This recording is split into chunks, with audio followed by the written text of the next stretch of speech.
Chers parents, bonjour. Ce tutoriel a été créé à votre attention et il a pour but de répondre à la question École à distance, quel est mon rôle de parent? École à distance a été créée dans l'intention de rendre votre enfant le plus autonome possible. Cependant, lors des premières utilisations, vous pouvez l'aider à se familiariser avec cet outil. Alors, comment est-ce que très concrètement ça fonctionne? On va prendre un petit exemple. Imaginons que nous sommes mardi, votre enfant double-clique sur le lien qui lui permet de rejoindre le site École à distance, il va rentrer le mot de passe qui est inscrit éventuellement sur un post-it collé à l'ordinateur et ensuite il accède à la page qui est sous nos yeux. Il va se rendre sous la colonne mardi et il va suivre simplement les consignes comme s'il effectuait un travail en classe. Écoute le poème de Paul Éluard qui se trouve dans tes devoirs 25. Il lui suffit de cliquer sur le lien pour entendre le poème. Ensuite, entraîne-toi à lire plusieurs fois ce poème à haute voix. Tu peux jouer avec le rythme, lent, rapide et l'intonation douce, forte.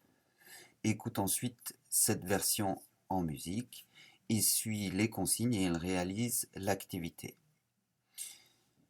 Dans l'activité suivante, numéro 2, triangle magique, il y a une fiche.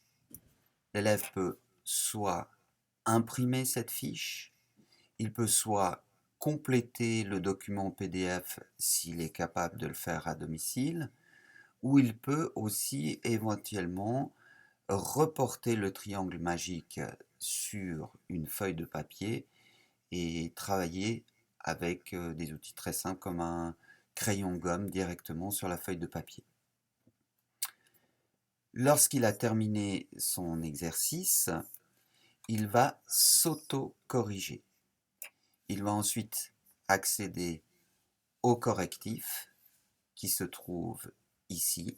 Il va simplement cliquer dessus et obtenir les différentes solutions possibles. Il va pouvoir ensuite vérifier son travail en comparant le corrigé avec le travail qu'il a effectué. Il existe un petit tuto dans la colonne Apprendre à apprendre qui lui montre comment s'y prendre. Il va ensuite faire deux activités qui sont directement liées à ses devoirs, une en français, apprentissage du voc, et une en mathématiques, apprentissage des livrets.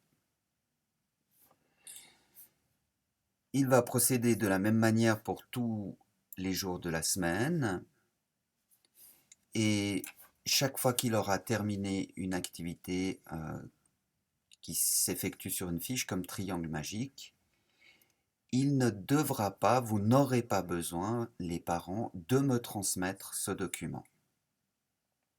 Vous pourrez le garder à la maison et le classer soit dans un dossier informatique, soit dans un classeur s'il a été imprimé, ou une fourre, ou quelque chose du genre.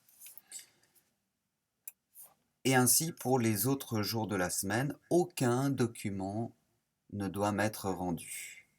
Par contre, le vendredi, lorsqu'on effectue les contrôles de fin de semaine en conjugaison, dictée ou livret, je souhaiterais, même si toutes les évaluations ont été suspendues jusqu'à nouvel ordre, je souhaiterais que vous me transmettiez quand même ces contrôles de fin de semaine afin que je puisse voir l'évolution des élèves. Pour ce faire, différentes manières de procéder. Soit vous pouvez compléter directement l'exercice, vos enfants peuvent compléter directement l'exercice comme sur cet exemple à dicter sur une feuille, la photographier et me la transmettre par WhatsApp ou par mail. Vous pouvez éventuellement imprimer le document le compléter de manière manuscrite, le photographier et me le transmettre par mail ou WhatsApp. Vous pouvez également